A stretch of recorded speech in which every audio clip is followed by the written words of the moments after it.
Wabarakatuh. Perkenalkan, nama saya Rene Pratama. Saya di sini ingin menjelaskan tentang tugas sistem basis data, yaitu menormalisasikan data yang ada di PPT eh, normalisasi. Jadi di sini kita dikasih tugas untuk memecah, yaitu awalnya ada kode atau ada suatu model data yang dimana itu ada ada skill building yang dimana itu masih dalam satu model data yang dimana kita disuruh memecah menjadi bentuk satu NF. Nah, saya di sini sudah ada yang hasil satu NF-nya, yaitu di mana dari satu model data itu kita pecah menjadi dua tabel, yaitu ada tabel skill building dan juga ada tabel classroom. Nah, kenapa ini harus kita pecah? Untuk membuat entitas ini memenuhi satu NF atau bentuk norma pertama, yaitu kita perlu memastikan setiap kolom berisi nilai atomik atau tidak dapat dibagi-bagi.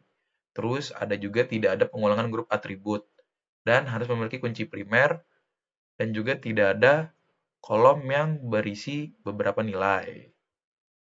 Nah, jadi dengan normalisasi ini memisahkan atribut multinilai yaitu classroom yang awalnya classroom dalam satu nilai itu ke dalam tabel yang terpisah yang dimana ini awalnya school building tidak ada classroom, dimana classroom itu kita buat tabel sendiri dan juga membuat relasi antara kedua tabel menggunakan school code sebagai foreign key. Ini school code-nya sebagai foreign key dan juga setiap tabel memiliki primary key. Contoh yang ini tuh punya school building punya school code, uh, terus juga di classroom juga punya classroom ID. Dan dengan begini semua atributnya itu bersifat atomik.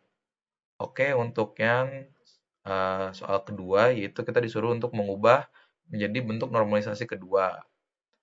Yang dimana kalau normalisasi kedua itu hal-hal yang harus dipenuhi itu adalah tabel harus sudah dalam bentuk normalisasi yang pertama, habis itu tidak ada ketergantungan parsial, yaitu semua atribut non kunci harus bergantung pada seluruh kunci primer. Jadi yang awalnya itu tabel produk supplier itu hanya satu model data, di sini kita pisah menjadi dua tabel. Ada tabel supplier dan tabel produk supplier. Nah, kenapa ini kita bisa jadi dua? Karena dengan normalisasi ini, supplier name itu dipindahkan ke tabel supplier karena hanya bergantung pada supplier number. Dan juga tabel produk supplier itu hanya berisi atribut yang bergantung pada seluruh kunci komposit atau kayak supplier number dan product number. Nah, kedua tabel sekarang memenuhi syarat dua bentuk normalisasi kedua. Dan tabel supplier memiliki kunci primer yaitu supplier number dan tabel produk supplier memiliki kunci primer komposit yaitu ada supplier number dan juga product number. Selanjutnya itu ada yang bentuk ketiga atau tugas yang ketiga yaitu employee department. Di sini kita disuruh mengubahnya menjadi dalam bentuk tiga norma bentuk normalisasi ketiga.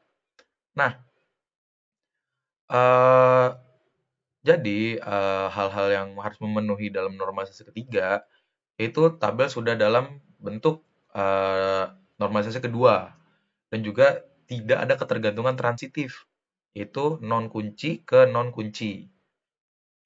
Oleh karena itu, tabel dengan normalisasi ini, tabel departemen menyimpan informasi departemen. Terus juga tabel employee menyimpan data karyawan dengan foreign key departemen number yang menghubungkan ke tabel departemen. Seperti itu. Dan tabel employee partner itu dibuat terpisah untuk menampung data pasangan karyawan terhubung ke employee melalui employee ID.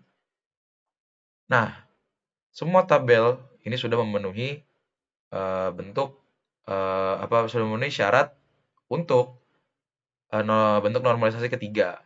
Seperti itu. Nah, kenapa bisa seperti itu? Tidak ada atribut yang bergantung pada sebagian kunci itu atau dalam bentuk normalisasi kedua. Nah, terus juga tidak ada ketergantungan transitif. Ini juga sudah menjadi syarat dari normalisasi ketiga. Habis itu, semua atribut non kunci bergantung langsung pada kunci primer. Seperti itu. Oke, mungkin itu saja dari saya. Kurang lebihnya mohon maaf. Wassalamualaikum warahmatullahi wabarakatuh.